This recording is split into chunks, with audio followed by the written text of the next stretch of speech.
Once again, a super late stream for Mr. Class&Cool. I am going to check out a update from Redbeard Finn. Kind of interested to see what he has to say. Spoiler alert, I already watched the video. I just wanted to share with you guys because I thought it was pretty cool.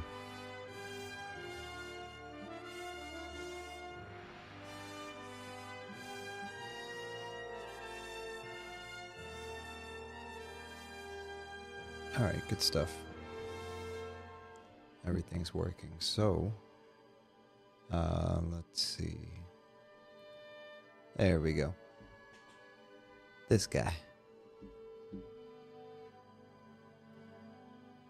So he uploaded this a few hours ago. I wanted to take a peek.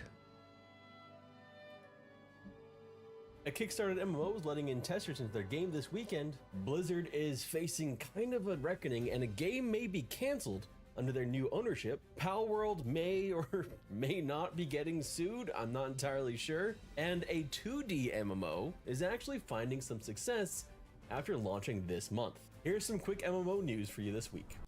Alright, so I'm actually going to just skip to this because I was, you know, a lot of people, I know yesterday I talked a lot about Monsters and Memories, EverQuest, and I also touched on Pantheon for much longer than I thought I was going to. But since coincidentally we had that conversation yesterday, I figured I'd share this since this came on my radar today.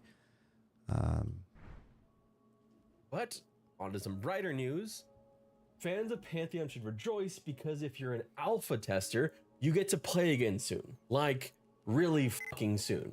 January's producer letter was short, but it had big implications. Alpha testers will get to stress test again on January 27th for 24 hours starting at 10 a.m. PST. The test will likely... Alright, when is that again? January 27th, 10 a.m. Pacific Standard Time. Cool. 27th for 24 hours starting at 10 a.m. PST. And that's for the alpha pledgers. So the pre-alpha pledgers, they can log in anytime they want. The alpha pledgers they've been kind of breaking it out. I think they did a playtest in December, and now they're doing another one. As I mentioned, I responded to a comment, and the comment was talking about how they participated in the playtest that happened in December, and my feedback is, hey, I wish they would open it up on a weekly basis or like a bi-weekly basis. But then I thought about it. I mean, realistically, probably wouldn't be a great idea because, you know, the pre-alpha testers are hard at work testing systems, and some people might not be able to test until the weekends, and then it will crowd the servers on the weekends if all the alpha testers came out. I don't know. All I know is that I'm excited that they're doing this, and I hope to see more of this. The test will likely include the new persistence fix, which briefly derailed the planned alpha test back in December. Those tests ended up going forward with some modifications that split players into groups and set it over a couple days. But then they also had a stress test after that, which kind of dealt with that. So this marks the second stress test for alpha testers in as many months, and the third alpha eligible testing overall in the last 2 months. That's a pretty interesting Skelly. Alpha pledges have also currently been playing the game 24/7. In more good news for the indie MMO, the second new playable race, the Ogre, sounds like Oh, that's interesting. Yeah, I mean, it's a work in progress, but it looks pretty cool and doesn't look too goofy or cartoony to me. it'll be coming along online soon, as they're currently working on armor fitting. From the QA in January, we learned that from the Ogre, they'll move on to the Gnome, thus representing the human as the base model, the ogre as the largest model, and the gnome as the smallest That armor does look pretty cool though. model. It sounded like this may speed up the other character races since you'll have the extremes of the spectrum completed. It also sounds like a new zone, or at least part of it, is coming to testers soon. As they put it, I wonder if okay, there's the city right there. So this would be I see how it's broken up. So level 1 to 4, level 4 to 9, level 9 to 14, 9 to 14.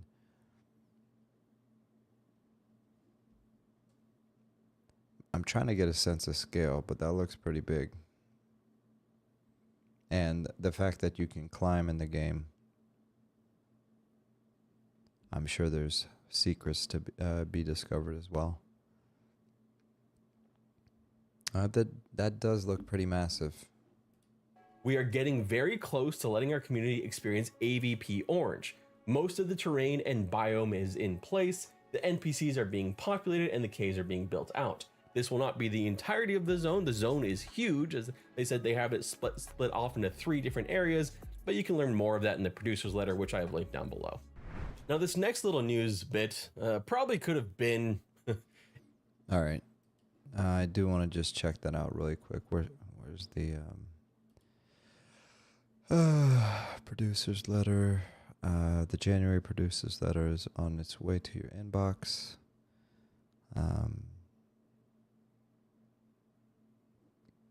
Can I just read it, please? January producer's letter. Welcome back, Alpha Pledgers. Okay, so here's the screenshot he shared. That's a creepy looking thing. All right, well, that's it. That's I just wanted to bring that up and take a look. But actually, I came across this playlist, and it's a playlist of a whole bunch of videos talking about the lore and history of EverQuest. And I started watching like the first 5 minutes, and then I got really intrigued, and I said, you know what? If I'm going to watch it, I might as well watch it on stream. Share it with you guys.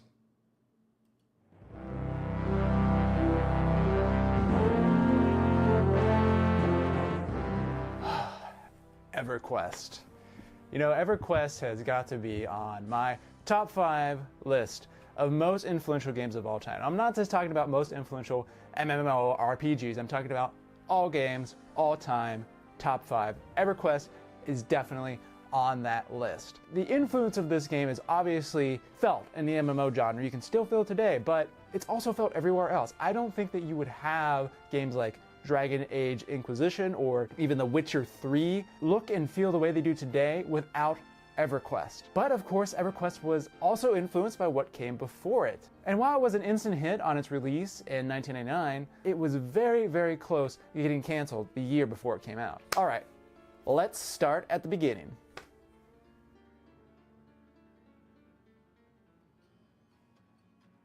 It's 1993, and John Smedley's employer, Park Place Productions, has gone belly up after failing to meet payroll. Smedley's been working on games for a few years now, mostly for a company he founded, Night Technologies, which he sold to Park Place. Night Technologies' most high-profile project was a port of Double Dragon to the Atari Lynx. Smedley needed a job, so he went straight to the source. Park Place Productions was working with Sony on sports titles before it went out of business. He, along with other Park Place developers, including Russell Shanks and Andy Zaffron, approached Sony about creating a new studio out of the remains of Park Place. The company agreed, creating Sony Interactive Studios America in late 1993. Smedley managed development of games linked to Major League Baseball and the National Hockey League, like NHL Face-Off. But there was just one little problem with this, and that was he didn't like sports games. In an interview for the book Gamers at Work, The Stories Behind the Games People Play, Smedley said, quote, "Let me tell you, I hate sports games. I despise them." Smedley, like a lot of game devs, was a nerd at heart. He'd played Dungeons & Dragons growing up, and his early attempts at programming were mostly D&D character generators. He was also nursing an addiction to early multiplayer games like Cyberstrike. This is before the World Wide Web, remember, so online games, well, they charged by the hour. Smedley once racked up $600 in access charges over just 1 month playing only Cyberstrike. Smedley, he wanted to do what every game dev wants to do. He wanted to make a game he wanted to play. So he pitched the idea for an online D&D style game to his boss, Rich Robinson, in 1994. But Robinson said no. Nope. You see, online RPGs existed in 1994. Early examples like Island of Kesmai and Neverwinter Nights were pretty popular for the day, but their reach was limited compared to console games. Besides, Sony was all hands on deck for the PlayStation, a console that wasn't built with online play in mind.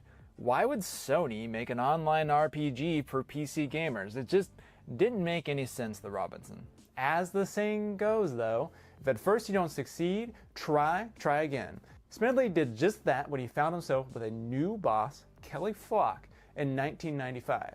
Flock was more receptive to the idea, and when Smedley came to him with a budget of $800,000, Flock said, hey, what the hell? So now we're in 1995, and John Smedley is pitching the idea. Okay. I'm just trying to get a sense of like timeline in my head. That's not what he actually said, but something like that. The project was given to Smedley on top of his other responsibilities, and at this point in his career, he was really more manager than he was developer or coder.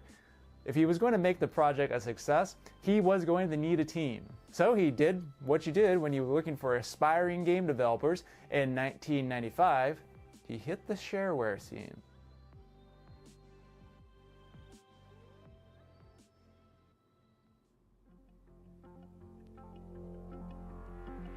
Welcome to the Computer Chronicles. I'm Stuart Chaffee, and this is Gary Kildall. Gary, as you can see from all these books here, there are literally thousands of programs you can get for nothing or for a very small contribution. This program here on the computer... Shareware was a popular way to sell PC games in the mid-90s. It was essentially a demo available on CD or in the late 90s online. Oh my gosh, I remember collecting these.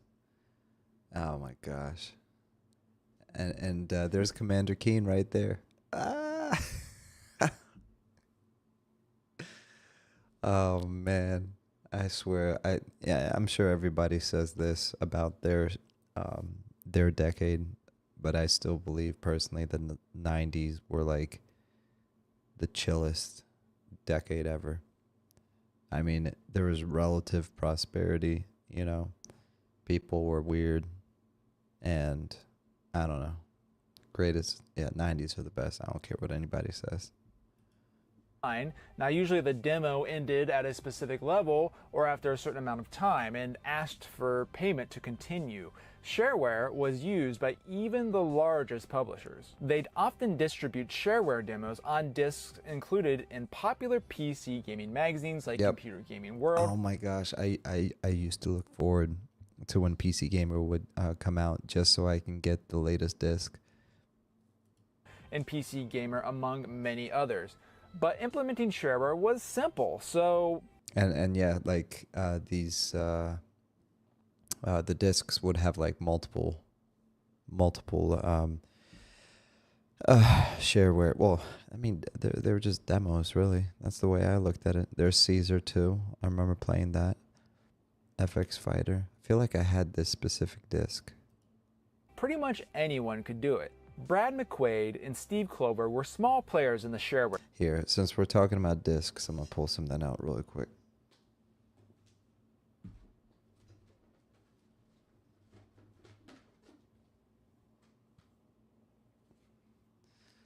Looky what I got. Woo. Hold on. I'm gonna cover up the CD key so you can't steal my CD key. It's my copy, mine. I tell you. There's the disc.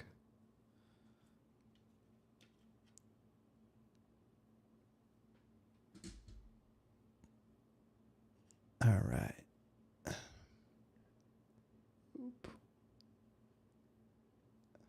Of course, I started from the wrong angle. There we go. There it is. I used to get so excited. All right, and then of course the back.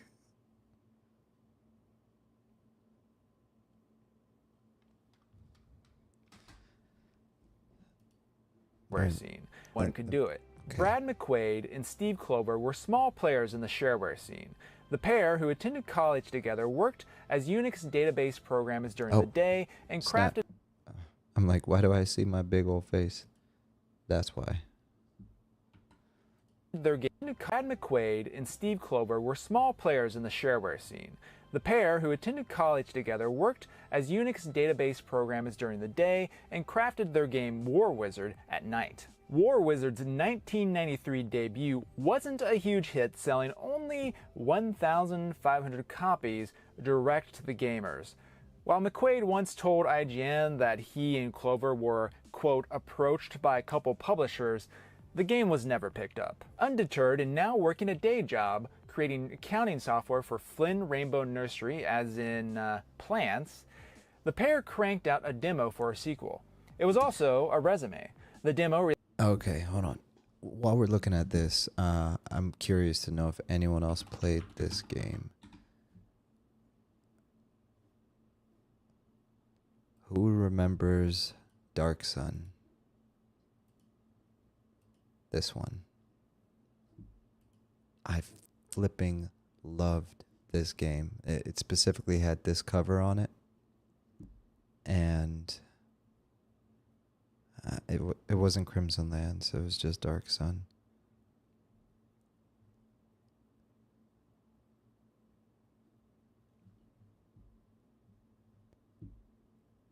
Yeah, I don't know why. Gameplay. Yep. Yeah, because Dark Sun was worked off Advanced Dungeons and Dragons, and I vividly remember this scene right here. This is like the beginning of the game, and you run into this lady, and she's like, "Help, help!" And yeah, it was super cool, man. Anyways, if you played it, just let me know in the comments. I don't know why I got off on that, but here's the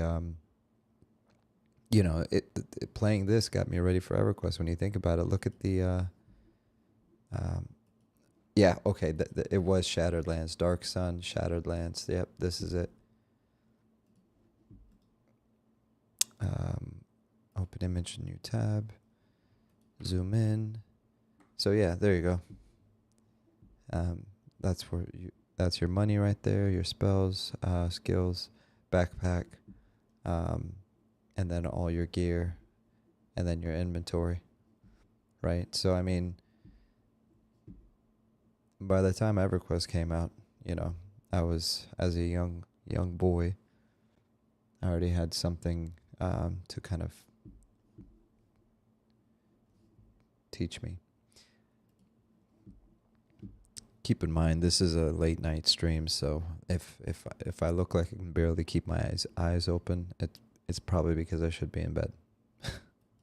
Released for MS-DOS, booted with a screen that included McQuaid's phone number and email address. The demo credited not only McQuaid and Clover, but also 3 artists: Kevin Burns, Victor LaFica, and Bill Troll. Uh-oh. You guys see this? This demo requires 8 megabytes of RAM and a minimum 486DX 33 megahertz machine with 640 by 480 by 256 Super VGA graphics. Please make sure your VESA graphics card driver is loaded first. Some cards require you to load the drivers, while others drivers are built into ROM. Can you, oh my gosh, my math is terrible right now, but 8 megabytes of RAM. I think my machine has 32 gigs of RAM, right? And a 33 megahertz machine, and we're at 2.4 gigahertz. This is nuts. This was 23 to like 28 years ago, right? And look how far we've come in 28 years, and it's only getting crazier. I mean, shoot, we're going to have quantum computers once they figure out how to keep them cool. That alien technology is going to come in handy. The demo did its job. It got Smedley's attention, and as luck would have it, Smedley worked with Milo Cooper, a friend of McQuaid's, who did the art for the original War Wizard, although not for War Wizard 2. Smedley offered McQuaid and Clover a job working on what McQuaid would later recall as being pretty much a graphical online multi-user dungeon. And I mean, that was pretty much their dream job, right? So they eagerly accepted, and they joined Sony in March of 1996. Smedley's idea... Okay, so back to the timeline. So we talked about 95 is when they pitched the idea, 96 is when they joined Sony. Joined Sony in March of 1996. Smedley's idea was rather vague. He didn't have a clear design vision or even a name for the game. McQuaid and Clover, they went right to work, drafting a document that outlined the game's core gameplay and lore. Clover dreamed up the name EverQuest on his morning commute. The design document, later enshrined in the company's office, is where the game really started to come together. The design document... There's Brad's name right there. Also really passed the torch from Smedley, who'd continued to be the project's manager, to McQuaid. Look at the way they built the maps, or like the zones, and just drew it out. That's really cool. Wade, Clover, and the rest of the team that was starting to form. Now you might think hiring for a cutting-edge RPG would be easy, but EverQuest, it was anything but a sure bet.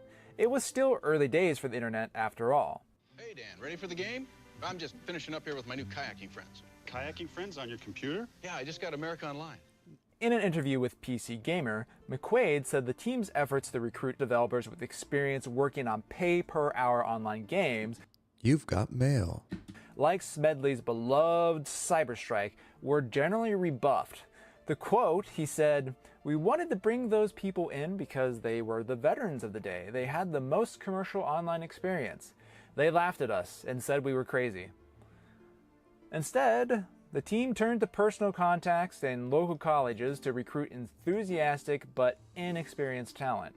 Really, Games by people Arcade. on the same wavelength as McQuaid and Clover.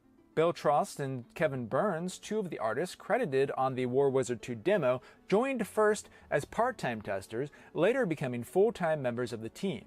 Another recruit, Rosie Rappaport, joined after landing in the same bullpen as McQuaid and taking an interest in EverQuest's early development. Other early additions included Jeffrey Zadkin, credited with guiding the design of EverQuest's game world, Russ Shanks, a programmer at Sony ImageSoft who by the time of the game's release would rise to the rank of COO, Doc Whitson, who took charge of character art and the UI, and Roger Uzon, who worked on zone and world server design. While the team grew in 1996, it did remain a side project packed in a small office nook meant for just 4 people. EverQuest, designed only on PC, was funded by Sony Interactive Studios, a studio making sports games for the world's most popular game console. All right, I'm gonna pause right there.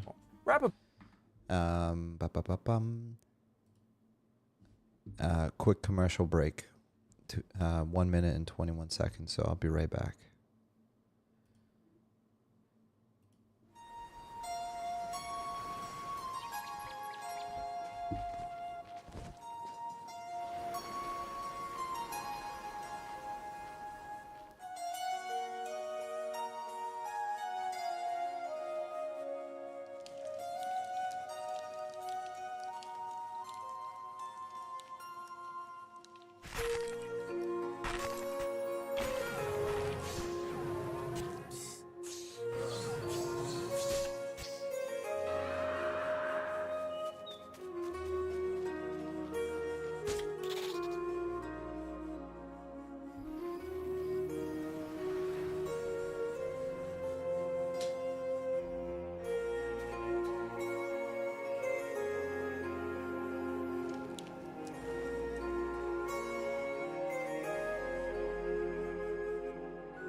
And we're back. All right, so let's hop back into the video. Where were we?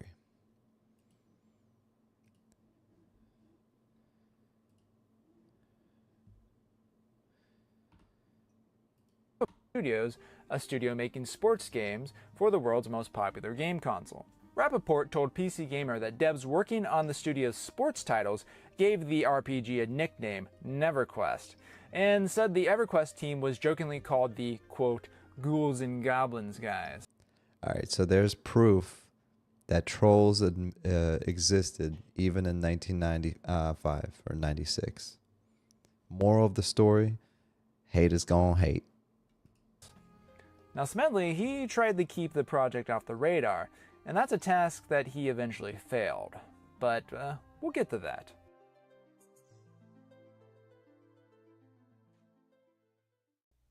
The early development of EverQuest, which included a draft of the world, character art, and the creatures that would inhabit the world, took inspiration from Dungeons & Dragons role-playing game. Smedley, McQuaid, and Tross all loved the pen and paper role-playing game, and sometimes referenced personal D&D campaigns by naming EverQuest characters after their own D&D characters, or the characters of friends. The connection between Dungeons & Dragons and EverQuest is, I think, extremely clear, although if you have only played more modern versions of D&D, you might not quite see it.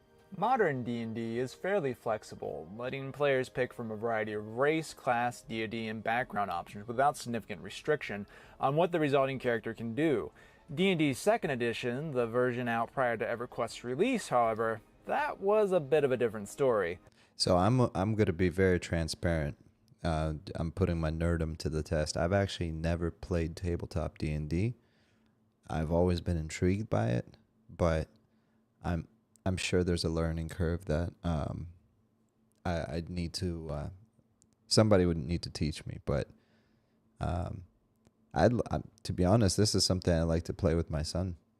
You know, I don't know how modern D&D is, but tabletop D&D, but I would actually want to go all in, like, you know, with the book and the figurines and a landscape and yada yada yada. But yeah, never actually done the tabletop thing, but always was intrigued by it. I did have the book though. I had the book like with all the monsters, and I used to illustrate as a kid, so I'd like look at the monsters and I'd draw them out, and I'd make these like role playing like illustrations with like dragons. And I read a lot of fantasy books, like most kids, as a kid, you know. Take D&D's alignment system, which required characters to pick from one of 9 alignments. The alignment you had picked had a lot of consequences. The Paladin class, for example, yeah, like something like this. I'd be illustrating stuff like this. Was restricted to human characters in D&D's second and third editions, and Paladins had to be lawful good, according to the player handbook rules at least. There was a lot of examples of this in D&D's second edition. Yep. This is I had something just like this. Where the and it was actually, you know, because I was very young. I mean, think about it, 1999, I was 13, so I was about 8 years old. But, you know, 1994, 1995, then my brother was 5 years older than me. So one of the staples of my childhood is my older brother would expose me to all the stuff that the older kids were doing, right? So I had a really fun childhood for that reason. Alignment and the race and the class had to come together in certain ways, and if that wasn't what you wanted to play, well, tough luck. I'm not exaggerating, but I feel like I had this exact book. Just what you had to go with. Those ideas are actually really heavily mirrored in EverQuest's character creation. The team... Okay, I'm sorry to keep pausing it, but like, for me, this is huge, and I think this is one of the reasons why other MMOs haven't done it for me, like Baldur's Gate, Icewind Dale, and that entire like franchise did it for me. EverQuest did it for me. But I feel like a lot of the MMOs that deviated too far from the D&D world, it just, it was like, meh. I mean, even like Lord of the Rings, when I watch those movies, I feel like it has a lot of D&D aspects in it, even though it's really just like orcs and versus like humans, elves, and all that other stuff. But still, though, D&D is the way to go for MMOs, just my opinion. And that's actually some one of the things that makes me like, okay, so Monsters and Memories, 100%, 10 out of 10. It's going to be right up my alley. Pantheon Rise of the Fallen is a solid second place. I see some of the design elements and how they are going with their own original kind of style of gnomes, and I think it's a very interesting approach. Some of it is not for me, but that's whatever. That's just my opinion. Who the heck cares? Imagined EverQuest as a game that, like Dungeons and Dragons, was built around strict rules of race, class, and alignment, although it was slightly less restrictive than D&D overall. The Paladin, for example, could be played by one of 5 races, offering a bit more flexibility. Still, all EverQuest characters had an alignment: good, evil, or neutral, and good and evil characters were typically kill on sight to non-player characters of the opposing alignment. Yep, I'm pausing it again. I just want to say, like, this is another thing that I think MMOs are missing. Emphasis on religion, race, and reputation. Meaning, who your kill on site, and again, it's very late, so I can't find the right words right now to explain it. But all the stuff that we see in the world that is shunned, and we make a big deal out of everything nowadays, and everyone gets their feelings hurt. Like, we need that in whatever next MMO. Like, we need that real life division. Like, if you pick a certain religion, there should be certain factions. That's what I was thinking of. There should be certain factions that kill you on sight. Why? Just because of your religion. If you're a specific race, you shouldn't be able to go into every single city. You know what I mean? And again, this is why I feel like it's important to build it off of like the D&D core, to keep the modern woke people away from trying to cancel a freaking video game. Like, it's not that serious. It's a video game. I recently read articles that people are trying to cancel Pal World for like numerous reasons. I'm just like, do you not see that there's like millions of people that are suffering that actually need help, and you're worried about a video game? Get a life. There were also restrictions on the alignments particular races and classes could choose, creating a division between good races like humans and dwarves and evil races like dark elves and trolls. Now, character class was a key... I remember when on the red server, I believe it was the red server. No, it wasn't. I'm thinking about P99, but there was a PvP server back in the classic EverQuest. And because there was different languages, like you can speak Elvish, you can speak Dark Elvish or whatever. I forgot the specific name. That people would speak in their own languages, so that you couldn't understand what the enemy was saying, but you can learn the other language. So you can almost like create your own quest or adventure, right? And that's what's so cool about EverQuest. It was so organic. And you can almost like become like a spy and know what the enemy's doing on that PvP server. So it's amazing. Like, and if you guys are keeping track, 1996, released in 1999, in such a short development time, they had all these systems in, which is insanity. Part of the design in EverQuest, defining the character. Okay, I'm sorry. I promise I'm going to try to shut up for a minute. Was a key part of the design in EverQuest, defining the character's stats, abilities, spells, and the equipment they could use. And also, like early versions of D&D, there wasn't a whole lot of room for customization in the game.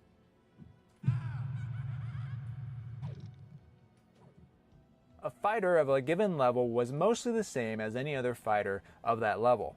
While D&D started to expand customization throughout the 1990s, most options were still in supplemental books, such as the Player's Option books, which started to appear in 1995, just 1 year prior to EverQuest's development. All in all, I think it's pretty easy to see the connections between EverQuest's race, class, and world building choices in Dungeons & Dragons 2nd Edition. But it wasn't the only inspiration.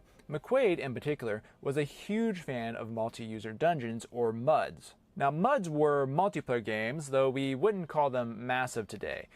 An active MUD might have a few hundred simultaneous users, tops, and user counts in the dozens were a lot more common. They also had, in most cases, an important limitation that's going to seem really weird by modern standards. They were all text-based. Yes. Players interacted with the game by reading text and then inputting text commands like left or open bag. They could also chat and interact with other players. Again, one game that was really fun as one of these MUDs. It wasn't a MUD, but if you guys remember Quest for Glory, specifically, I'll tell you which one. Specifically the one where he's like in the sand. This one, okay.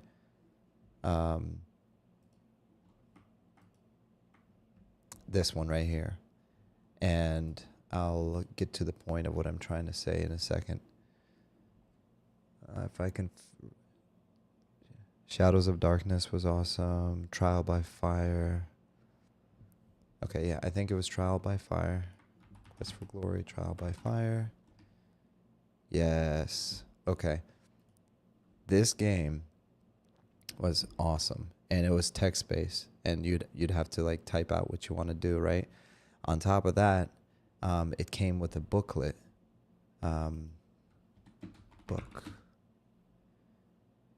Which, where is it? So it came in the box, right? But it had a booklet, hint book. There you go. It was this hint book. Who remembers Sierra? That's they used to make a lot of great games back in the day. So, Quest for Glory 2, right? It was a book. You opened it, and then it gave you this kind of like red revealer, and you'd have to like hold it over, kind of like a magnifying glass, and it would reveal stuff, right?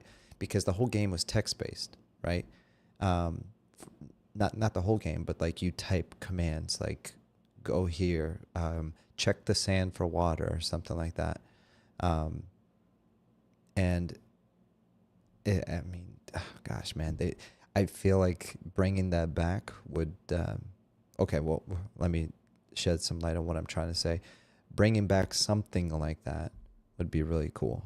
Instead of having like 60 tabs open and having like a map open somewhere and all that stuff, having something physical in your hand, similar to an old school manual, just to reference and I don't know. I think that would be really cool. But anyways, or maybe it's I'm being foolish and just overly nostalgic, but Quest for Glory was cool. Back to this. All through text. Now this gave MUDs a very particular feel. They weren't just the games, but a cross between an RPG and an IRC chat room. Fun and frustration was often found with other players and not from a raid boss or a tough dungeon. The EverQuest team's love of MUDs translated to the game's gameplay and design. While it is a fully 3D game with a large world, there frankly just isn't a lot going on in EverQuest, at least not as it was launched in 1999. Now, what I mean is that the game had a lot of empty space. Combat was slow. Recovery from combat was slower still. Gameplay was all about approaching and interacting with objects in the game world by either clicking on them or entering text commands. Text commands and text buttons dominated EverQuest interface at release, pushing the game's attractive 3D graphics into a limited perspective that took up only about a third of the screen. Now the game had dozens of text commands used to accomplish most tasks in the game, from observing enemies to determine their threat level to joining the group or opening a spell book. Buttons that you could create were often just macros automatically executing a desired text command in the chat window. It is kind of a strange way to interact with a 3D game. EverQuest's similarities to early MUDs were so deep that a simple turn of phrase caused a minor meltdown among some fans of DQ MUD, a popular example of the genre. Bernard Yee, director of product development on EverQuest, gave a presentation in 1999 at the Replay conference, and he said EverQuest was based on DQ MUD. Now, Yee meant it was an inspiration, but some MUD fans took it literally, starting rumors that EverQuest actually used DQ MUD code in its game engine. This is a pretty clear example, early example, of the internet rumor mill running amok. That's actually funny because that's exactly what's happening with Pal World right now.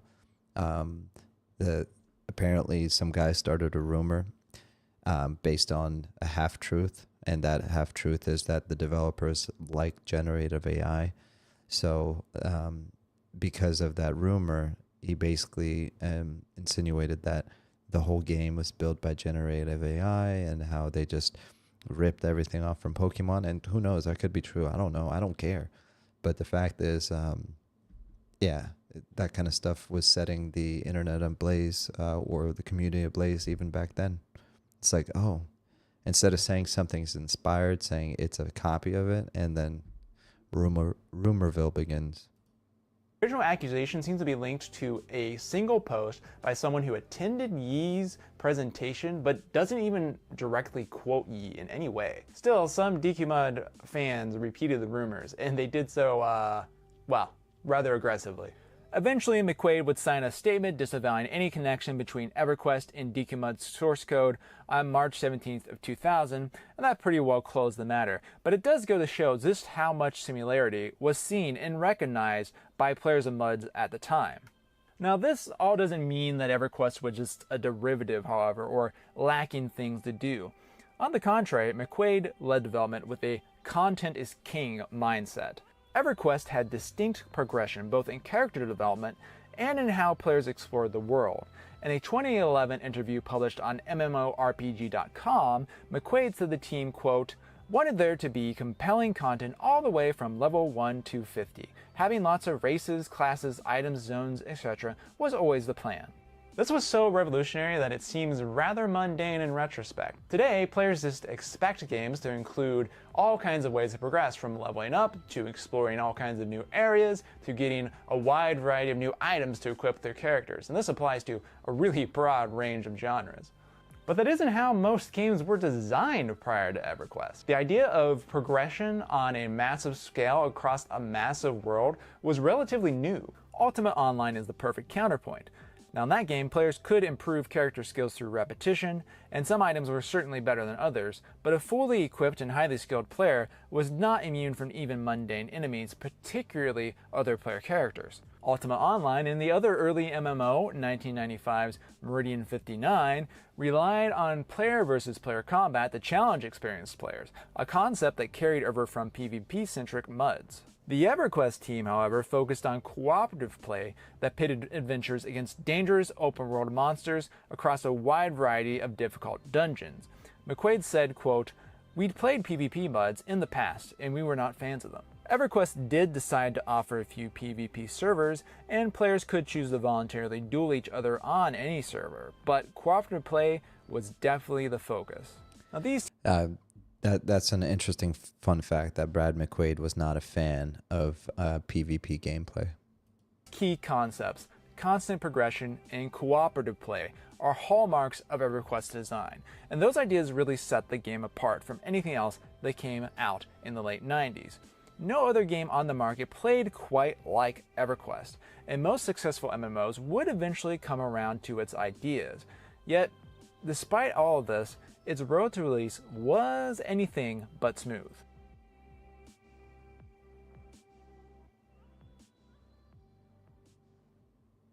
For within each shattered remnant of the jewel dwelled a perfect likeness of Sosaria. Thus is the world in which you are born, live, and die.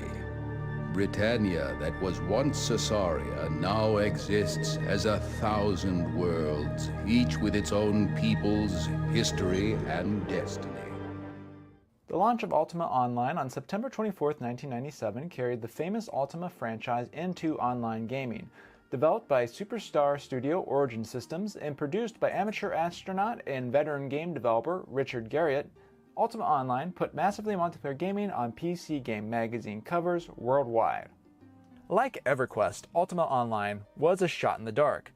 Electronic Arts estimated it would perhaps hit 15,000 subscribers. Instead, it became EA's fastest-selling PC game up to that point. It was an international success too. Early shipments to Japan and Europe, they sold out the day they hit the store shelves. The game hit 70,000 monthly subscribers by the end of 1997, and its upwards trajectory would continue for years. This was a big deal for the EverQuest team.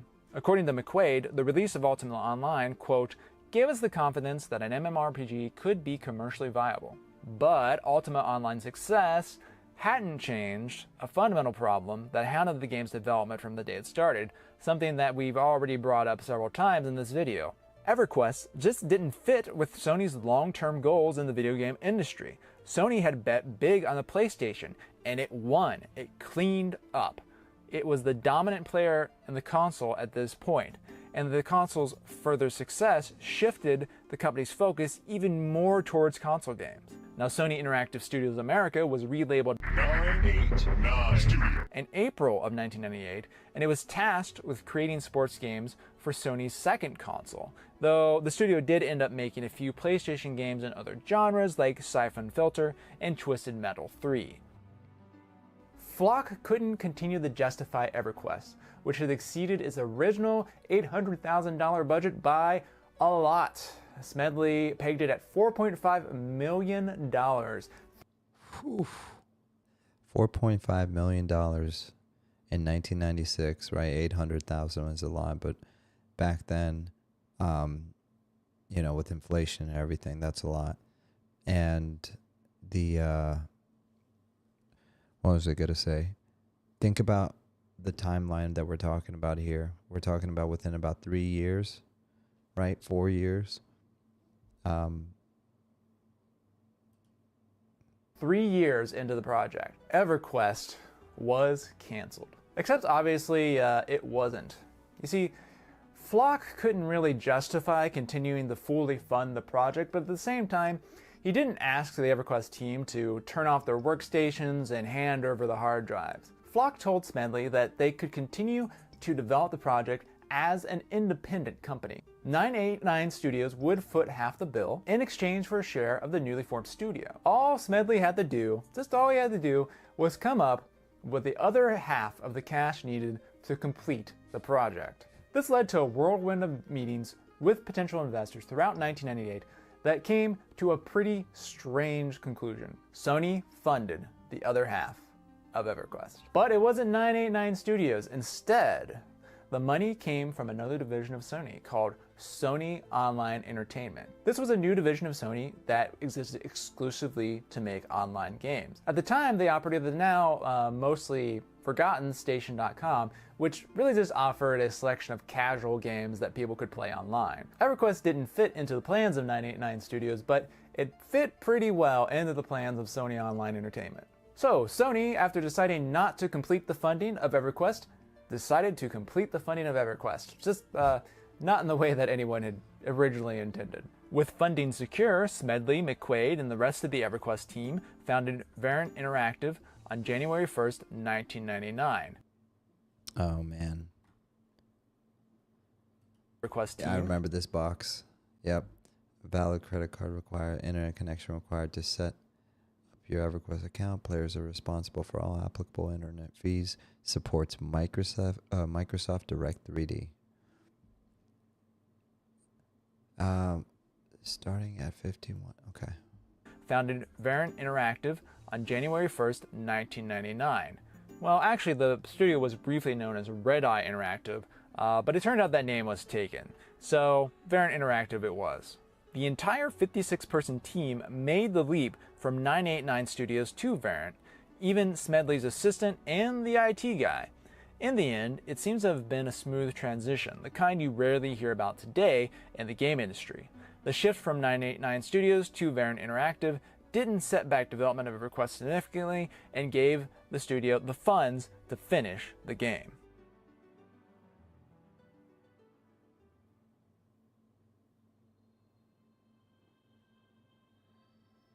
EverQuest hype started to reach the eyes of PC gamers in December of 1997 when Computer Gaming World published a short preview headlined "Sony Goes Deep." Set to target a mid-98 release window, the CGW article highlighted the game's attractive 3D graphics and a long list of character classes.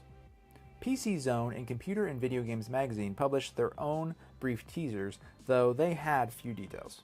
A beefier preview appeared in the March 1998 edition of Australian game magazine PC Powerplay. It described EverQuest as having, quote, Quake-like graphics and a truly deep online RPG, and it praised it for having, quote, probably the best graphics seen in an RPG.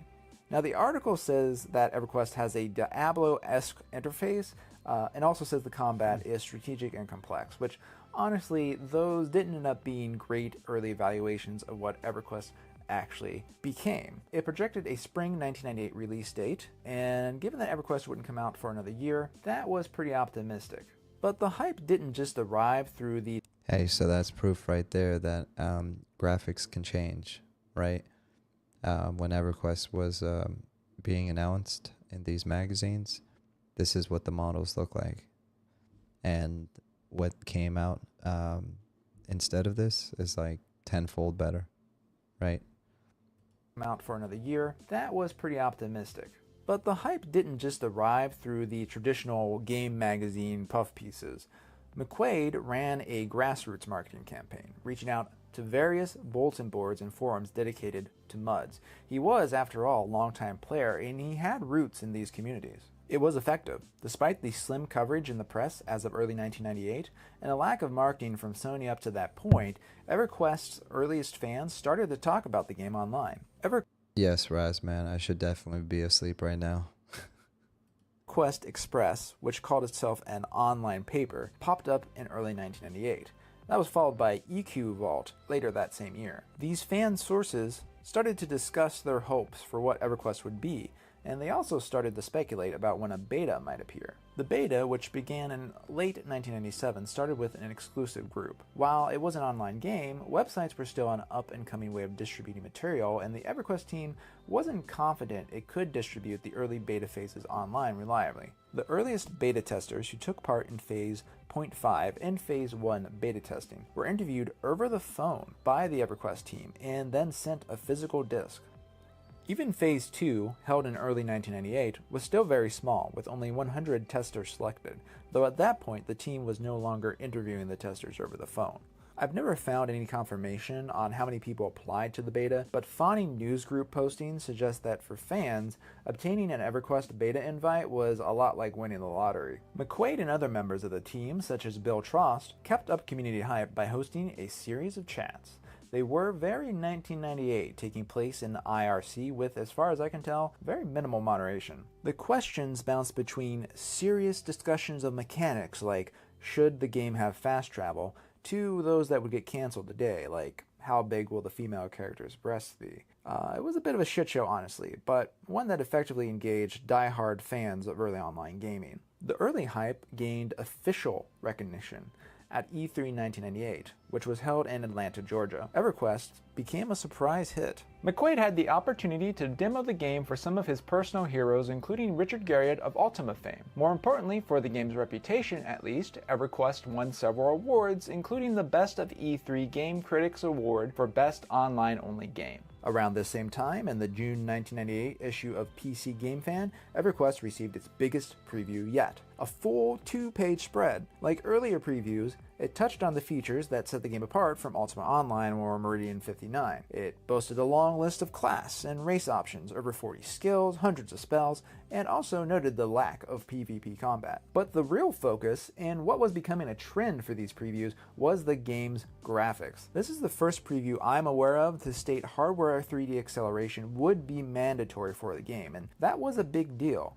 It meant most PC gamers would have to buy new hardware to play EverQuest, but it also underscored how the game's advanced 3D graphics were in a different league from Ultima Online, which was an entirely 2D title.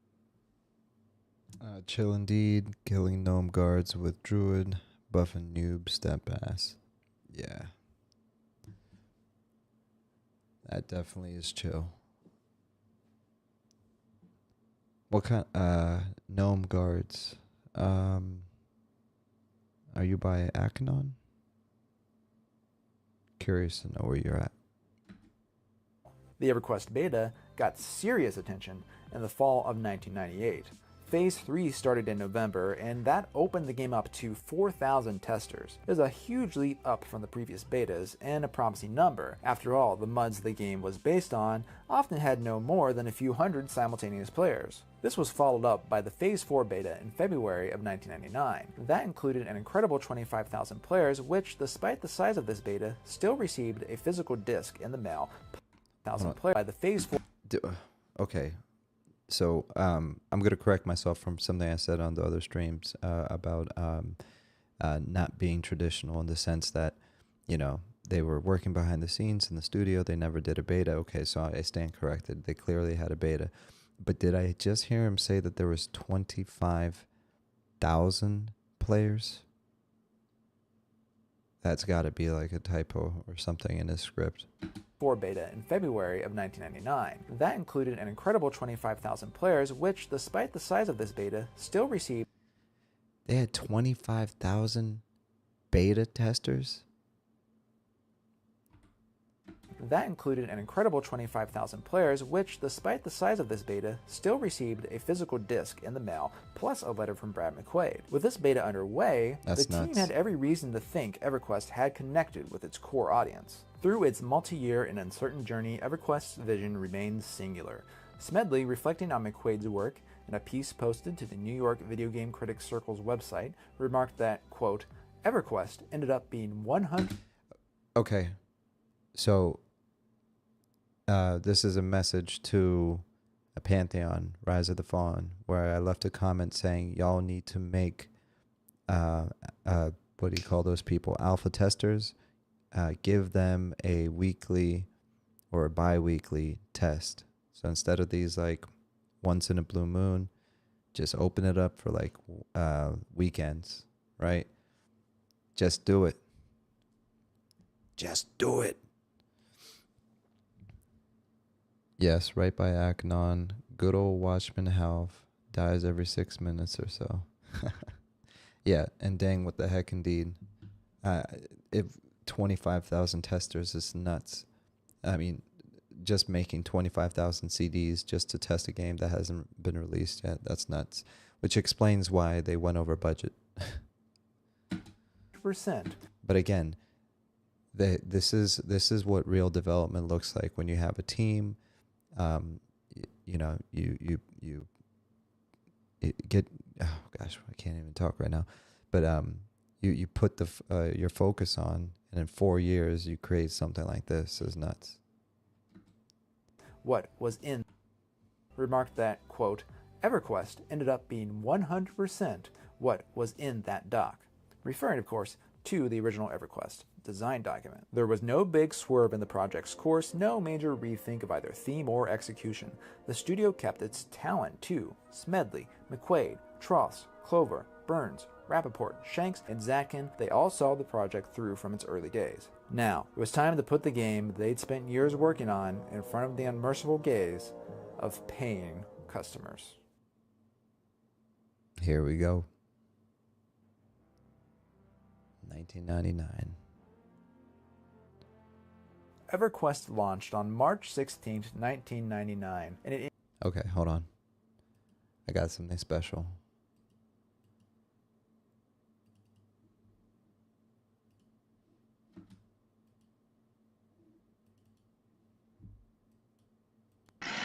It is rumored amongst the most intelligent races of NORAD that first came the dragons. The great crystalline dragon, ruler over the plane of sky, deposited life onto a lifeless planet, and with one swipe of her mighty claws, laid claim to the promise of a new world.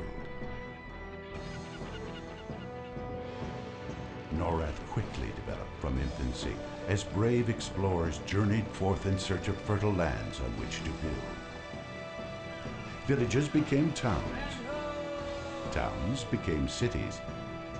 Cities became kingdoms.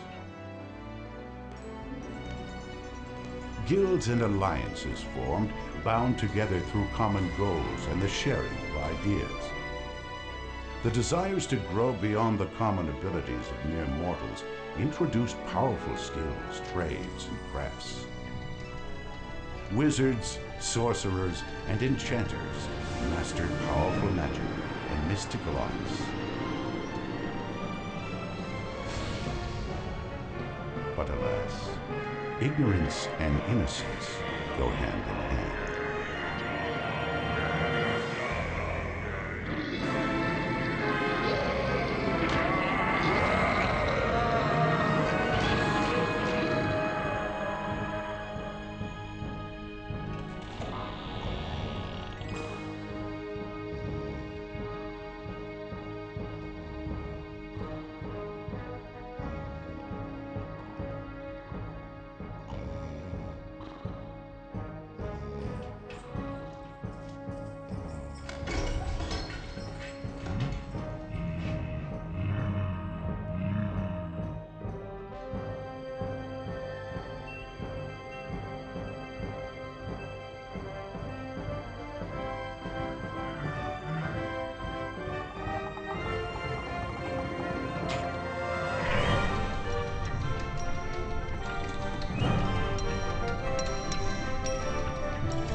It is the adventure of quest that awaits the bold and daring. It is the land of EverQuest. Oh, that was awesome. Immediately beat expectations. Over 100,000 copies moved on the first day, and that would increase to 225,000 after 6 months. As a result, EverQuest faced the problem that plagues online games to this day: launch issues. Yep, it was a bit of a mess. Many players couldn't connect at all, and those that did often faced random disconnects or excessive lag. That's why we had the it was like the tutorial island where you can play it offline. And I remember when I couldn't log in. Yeah, such a good throwback, Razman. Yeah, but we had the tutorial zone, and you could play it offline. So whenever I couldn't log in, or if I was having issues with AOL or whatever it was, I would be playing the tutorial island over and over and over again. Oh, that's crazy.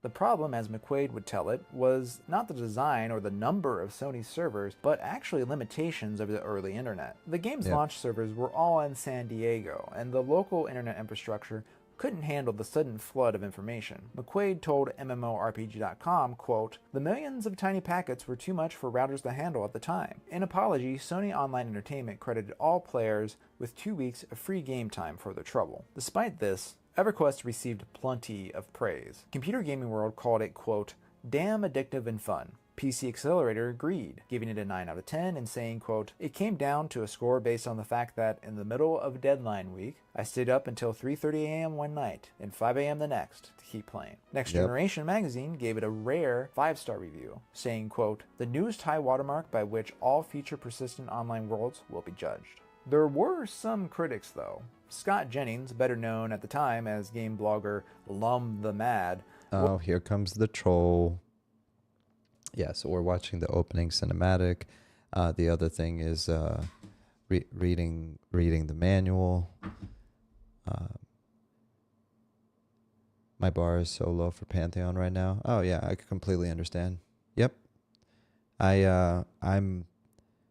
Look, I mean, I've been following that project since day one, you know, but I talked about it yesterday, and I think context is important, and really, the way I look at all games really is because since I have EverQuest, I don't have expectations for any MMO, whether it's Pantheon or Monsters and Memories or anything, because I'm not sitting here waiting for any of it. I'm just living my life.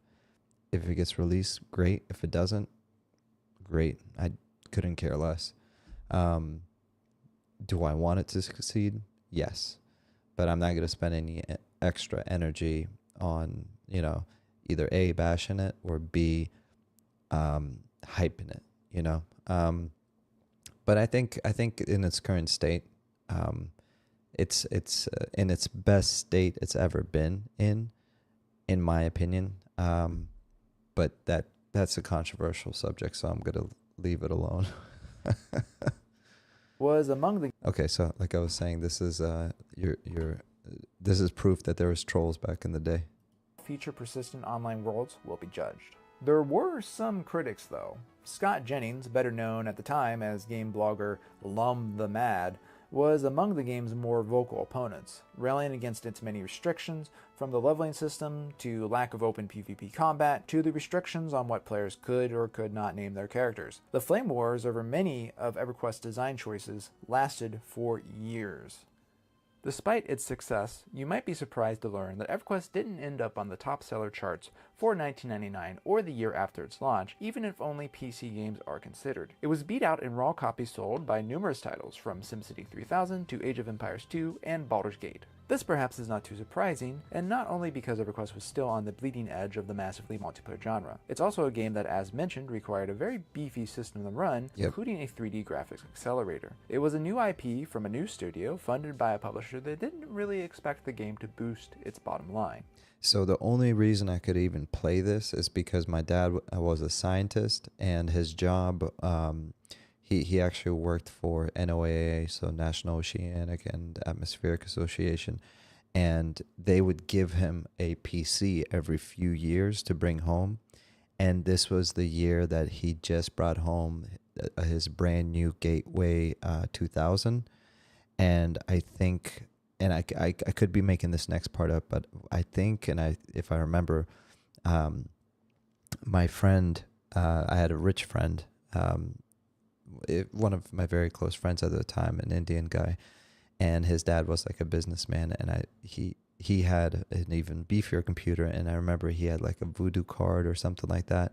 It was something that enabled me to actually play the game, but my biggest bottleneck was my parents wouldn't pay for internet, so I had to use the Net Zero discs, the AOL discs, and pretty much any other kind of free way of internet until I could finally convince my parents the value of having internet. But that's part of why the success of EverQuest caught the attention of the entire gaming industry. EverQuest wasn't a massive bestseller, but it made money hand over fist because players who stayed continued paying month after month. That payment went directly to the game's creators without giving a cut to the retailer. And while the game moved fewer copies than best-selling titles, the players were loyal. Even if they left for a time, they were likely to return when a new expansion appeared. Publishers were soon falling all over themselves to launch their own take on this new business model. The result was a horde of new MMOs over the next decade. Not just EverQuest 2 and World of Warcraft, but also Anarchy Online, Dark Age of Camelot, The Lord of the Rings Online, Star Trek Online, City of Heroes, Warhammer Online, Final Fantasy XI, Dungeons & Dragons Online, and many, many others. Even single-player games started to mimic gameplay ideas EverQuest made popular, a trend that started with games like Final Fantasy XII and Xenoblade Chronicles, though it didn't become well recognized in the West until the release of games like Kingdoms of Amalur and Dragon Age Inquisition. The entire open-world genre owes a debt to the design of EverQuest, a game that proved the appeal of constant progression, exploration, and advancement in a large virtual world. And while today's mainstream gaming culture has largely moved past EverQuest, as evidenced by the failed attempt to resurrect it with EverQuest Next, it'd be wrong not to acknowledge the ongoing development of both EverQuest and EverQuest 2. Both games still have a small but... Yeah, EverQuest Next was definitely an EverQuest mess. I remember playing Landmark and... no. loyal player base today, and both games receive regular expansions. Or if you want the more old school experience, you can always check out fan-hosted servers like Project 1999, which largely recreates the experience of the original EverQuest in its first 2 expansions. Here again, I think EverQuest has proven itself a leader. The success of Project 1999, including the legal blessing of current EverQuest IP owner Daybreak Games, proved that retro online gaming has its niche. Today, many older MMOs have legacy or progression servers that reintroduce the original content, a trend that culminated in Blizzard's decision to launch World of Warcraft Classic. Even today, 20 years after release, EverQuest still finds ways to lead the game industry forward. Now, before I wrap up here, I want to talk briefly about the loss of Brad McQuaid, who unfortunately passed in his home in November of 2019. I think his unexpected death really underscores why it's important to remember games of the past, as well as remember the people who made them. Time never stops. The people who make games and the people who play them, they're not getting any younger. And despite the alleged permanence of digital information, I think we're finding it's actually surprisingly easy to lose records of online games in particular. I'm pretty sure there's chunks of the original EverQuest forums, as well as fan sites that are just lost for good. Even EverQuest, in its original form, barely clings to existence through Project 1999. So, let me know what you thought about this video. Let me know if you have any ideas for topics I might cover in the future. And of course, let me know if you have any insights into obscure EverQuest information, such as maybe some of those fan sites that I mentioned no longer seem to be live or archived on archive.org. I know there's still a lot I could cover here, from the Evercrack moral panic that followed the game's success, from the weirdness surrounding the game's first raids, or perhaps the long and meandering history of expansions. And of course, if you liked this video, give it a like. If you loved it, please subscribe. You'll see more videos like this in the near future. And with that, thanks for watching, and see you next time.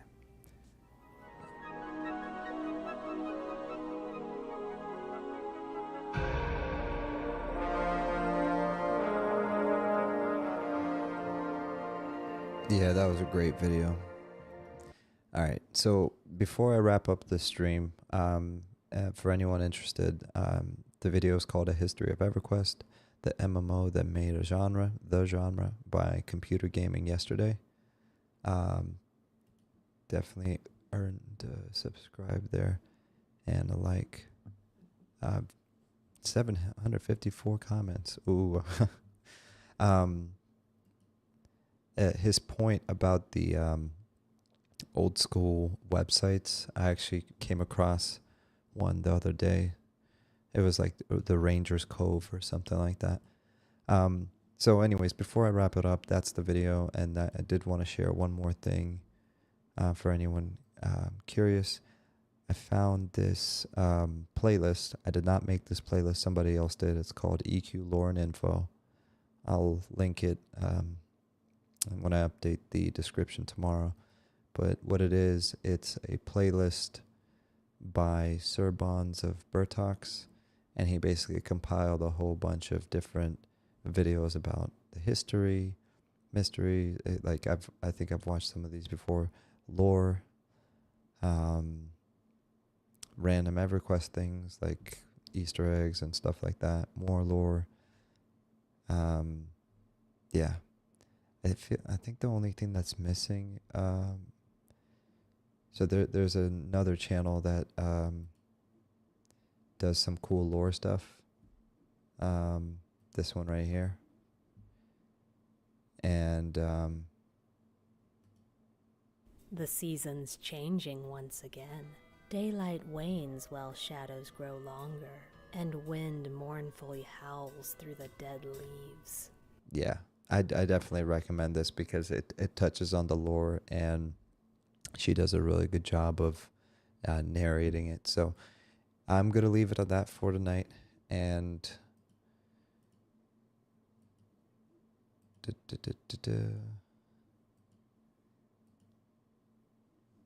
I thought I had it open. Come on.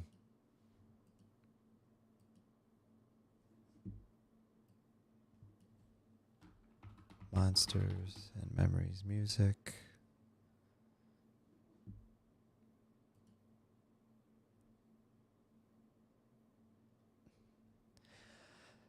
Which song should we end the stream with?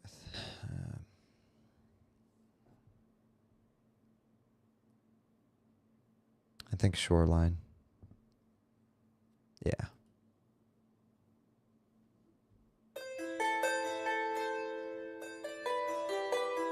Have a great night, everyone. Razman, thank you for chatting with me tonight. Good luck killing those gnomes and buffing those people. I'll see you on the next one.